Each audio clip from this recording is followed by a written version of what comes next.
So my 4th series as showrunner. What would I be doing? Well, in terms of the cast, like series 1 to 3, I would still have Camilla Langton as the Doctor, but since I got rid of my 2 companions from the previous series, I need a new one. So who will this new companion be? Well, in this series, I would introduce Julie, a feisty lawyer from the East End of London. Julie will be played by EastEnders actress Louisa Lighton. So, that's all I wanted to cover in the beginning. So let's move into the episodes.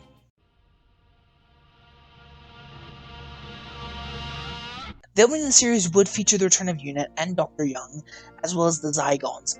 But instead of the shit Moffat done with them, they're gonna be evil as fuck, and they're hiding out in a law firm they're using as a base in plain sight. But I'm gonna ahead myself, so let me just go from the beginning. Like most companion introduction episodes, we would see the events of the story through Julie's eyes. We would follow her normal day life, with her job at a prestigious law firm, and her close relationship with her father, Donovan, played by Martin Kemp, her mother, Diane, played by Gillian Tilforth. So Julie works at a high-end law firm, and everything seems normal, but one day, her co-workers start acting very, very strange. The next day, an even stranger woman by the name of Joan Smith, who of course is the Doctor, starts working there, and while Julie finds her quite strange, the two of them do get along quite well. After some investigation, the Doctor finds out about the Zygons, and she monologues herself in an area where she thinks she's alone and figures out the Zygon's plans to take over as the lawyers in the law firm to tamper with government court cases. Julie listens in and tells the Doctor she's heard everything. This leads the Doctor to explain who she is and whatnot. After this, Julie helps out the Doctor and Unit to defeat the Zygons and expose their plan by forcing them to retreat or be arrested by Unit. After this, the Doctor offers Julie to come and travel with her,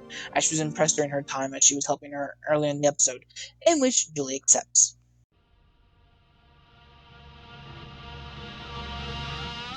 Okay, this is an episode I myself do not fully know what I want, and would give it to whoever the writer of the episode just to come up with a full plot. But I do have some stipulations about this episode, so let me explain those. So when researching for the planning of my series, there's a historical event I had expected that there would have been a true story about in some sort of media or form, and to my surprise, there hasn't been one. So I would have a writer write a pure historical about the Hindenburg disaster. Now, the writer can do whatever they want, but it must be a pure historical about the Hindenburg crash, or an answering on how it crashed, but with no sci-fi elements added in whatsoever. It must be kept to its pure form. Okay, so the Ice Warrior is my favorite Doctor Who monster. Now, what would I do with them? Simple. I would tell a story that we've known about for a long time, but have never actually seen. That is the event in Ice Warrior history where they create survival suits to adapt to the changing temperatures of Mars. Apart from that, the writer can do whatever they want with the episode, as long as that's the focus of the episode.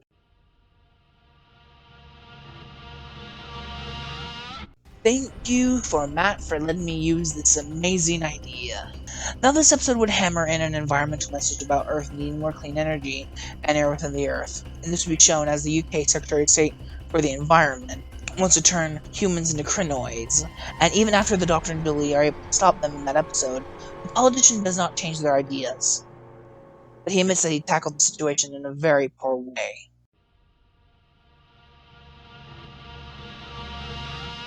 Note: like with the greenhouse effect, I got permission to adapt the Woodward story, but instead of one that Matt had created, I was able to get permission from Ben to use the Woodward story at the tip of your fingers. However, unlike the greenhouse effect, there will be changes to each one, so I'll go over them. The episode begins with a cold open of the Doctor looking up history and mysterious events in human history, and she comes across a technology conference from the year 1984, has no record of what was presented nor who spoke at it. The Doctor gets the idea to go to said conference and find out what happened. The Doctor and Julie arrive at the conference and it goes normal until the keynote speaker speaks, and the Doctor knows that trouble's up ahead, as the keynote speaker is in fact Monk, who again will be played by Ian McCallis. And he says that while television and home computers are new entertainment, he has something even better for people. He then reaches into a pocket, lifts an item up in the air, and says to the audience, "May I introduce to you the Nintendo DS." The rest of the episode would be a fun around as the Monk would try to distribute the DS worldwide, but the Doctor is able to make a special EMP that destroys the electronics for it and makes it unusable for the next 2 decades, and it's time for it to resurface.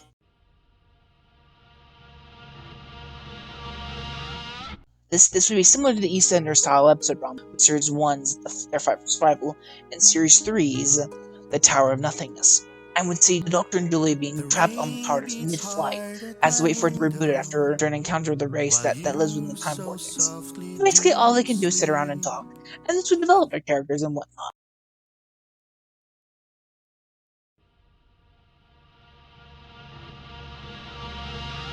The next one will be a two-part serial. And oh boy, it's an interesting one. The TARDIS lands in a white void, just nothing there. And all of a sudden another TARDIS appears, and out steps the Monster, again played by William Boyd, and another one, and the Monk steps out. And a third TARDIS appears, and the Ronnie steps out of that one. Of course, the four Time Lords are confused what has happened, and all of a sudden, a voice would come out, and they force Troop to sit down and play a game of Sorry. Confused, the four Time Lords try to leave, but find themselves unable to leave. While this is happening, Julie is brought into a weird temple-like place, and is put in front of a man, played by Tobias Menzies.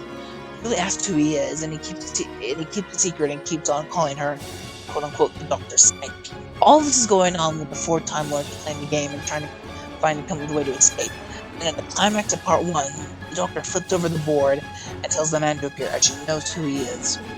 The man, played by Tobias Menzies, immediately appears, and the Doctor monologues on how evil he is, while making fun of the way he handles his evil ways, and reveals that the man is none other than the Celestial Toymaker. And that'll be the cliffhanger to part 1 of the story. We would have the Toymaker separate the Doctor from Julie, the Monster, the Ronnie, and the Monk, as the Toymaker forces Julie, the Monster, the Ronnie, and the Monk to play detectives in a Cluedo-like game, while the Doctor and the Toymaker monologue against each other about evil in the universe.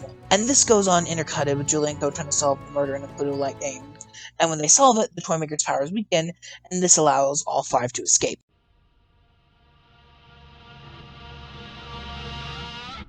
Okay, so this is a Cybermen story.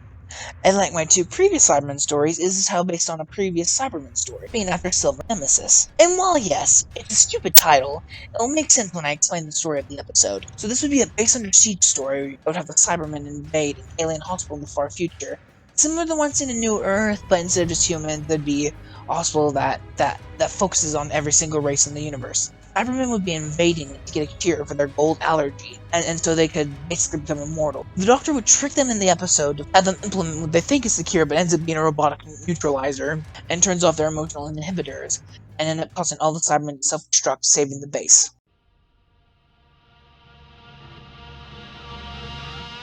So in Series 1, I decided to do an episode that paid homage to the Eurovision Song Contest. And in the Series 1 video, I said that if I would have been making homage to something, it'd either be Eurovision or NCIS. And when I was planning out this series, I couldn't help myself. So this would be a traditional unit episode, but instead of the unit, the organization that the Doctor would work with is the Naval Criminal Investigation Service, as an alien virus would take over a Navy ship. In the end, the Doctor and Julie would be able to cure it and restore everything to normal. This episode would be a pure historical and would cover the first battle of Lexington and Concord, and would show the brutality of both the Americans and the British at the time during the American Revolutionary War. The episode would have a big effect on Julia, as she seemed to be traumatized over the events of the episode. She says that she wants a small break from the travels and wants to go and spend some time with her family.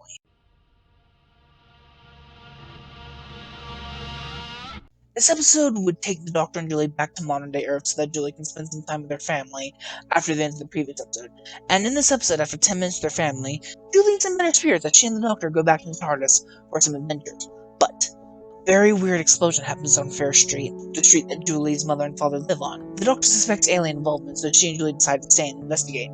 Now, during the episode, the investigation would be in the background and would focus on the family drama between Julie and her parents, as during the episode, Julie's parents would lose trust in the Doctor over time. Now, at the end of the episode, the Doctor comes to the realization that a Time Lord is behind the events on the street, and it ended up being the Monster. The reason he did this so that he could keep the TARDIS at one place in time, so he can attack the ship to get a location of a planet. At the end of the episode, the Monster goes off to confront the Doctor and Co. He decides to cause some havoc, so he kills Jonathan and takes Julie hostage, and tells the Doctor that he will see him at, quote-unquote, home. After the Masses forces Julie into his TARDIS and dematerializes, Diane forces herself aboard the Doctor's TARDIS as she wants to get Julie back. So the Doctor does not fight her and lets her join her. Now, the episode ends on a cliffhanger. We would see the Monster in his TARDIS, and he has Julie tied up in the TARDIS, just floating in space. The Monster monologue to Julie saying the Doctor is in for a complete shock when she sees where they're at. The camera would then leave the TARDIS throughout the door of the ship and go into space and pan down with a red planet and a card saying one word. And with that, the episode would cut to credits. The finale. This is gonna be a big one. So there will be a pre-title sequence of the Monster landing on Galifrey and the coordinator of the CIA's office. and would use hypnosis to put him under the monster spell. Also, this coordinator guy's name is Narvin, who'd be played by Sean Carlson. So yes, I'm making the Galifrey audio series canon. After the opening credits, we see a scene of the Doctor and Diane in the TARDIS. The Doctor clears up any questions Diane has for her. After the questions, the TARDIS lands in the presidential office on Galifrey, and to the Doctor's shock, Galifrey is not destroyed. It'd be explained later in the episode that the monster did not destroy Galifrey, but in fact he thought he had done. The Doctor then approaches the President, worried about who it could be, considering the last time she was there. And to her surprise, it was someone she was not expecting, as the President of Galifrey would introduce herself as Romana Vantalunda, or Romana, who would now be in a new incarnation played by Samantha Bond. The Doctor and Romana catch each other up on what has happened, and that the monster is back, and he needs them from Galifrey as he hacked the files about Galifrey's past on the TARDIS. But she can't tell which one she stole. For this, the monster and Narvin walk in and force Romana to give her the key to the time vault. Romana is hesitant, but the Doctor takes the key from her and tells the monster that she'll give him the key if he hands over Julie. The monster reluctantly agrees to the condition and swaps the key for Julie. The Doctor, after giving him the key, would secretly follow him into the time vault, and she would see him take a Galifreyan crown, and the Doctor would report back to everyone, and Romana understands what he's trying to use, and she says that they are safe as long as they keep an eye on him. Throughout the episode, we would cut between the Doctor and the group keeping an eye on the monster, and the monster doing his thing. And this leads up to the climax of part 1, where the monster explains his grand plan to become immortal and use the Tumbler crown. The monster would then put on the crown, and Dr. Romana would explain to him that he got it all wrong, as they explained to him that the crown can do one of two things. It can either A, split a Time Lord into two different bodies, one that is all good and one that is all evil, or sometimes it forces the Time Lord to use all of their regenerations in one go, and leave them with only one final body left. After this, the monster's body explodes into golden particles as he begins to regenerate, and a ton of regeneration energy leaks out of him. The monster would collapse to the floor in the middle of his regeneration, as the glow dissipates, and only one body is there. They know that the monster used all of his bodies up, bar this one. And after a second, the monster would stand up in their new body, played by Emily Wickersham. So, plot twist, Rathme in Series 2 and Series 3 was actually the monster. Because, I mean, you should have seen this coming. Because, 1, Rathme Isatum is an anagram for I am the monster. And finally, the casting of Emily Wickersham should have raised some flags if you know me. Now, the cliffhanger of Part 1 would be the reveal of Rathme's identity. Part 2 is mainly the fallout from Part 1, with the Doctor having let Rathme go and cause her havoc on Earth. And the Doctor said she needs to go and stop her from causing too much havoc after the events of the Series 3 finale. This is something that Julie would obviously agree to with this, and Diane also agrees to help out with the Doctor to help avenge Jonathan's death. After this, the Doctor and Co depart from Galifrey, and we cut to the end credits. Now, no Christmas special this time. So, that is my 4th series of my pitch of What If I Were Showrunner. Next time will be my 5th and final series. And now, until next time, please like and comment and subscribe. And until next time, where I finish off this pitch, goodbye.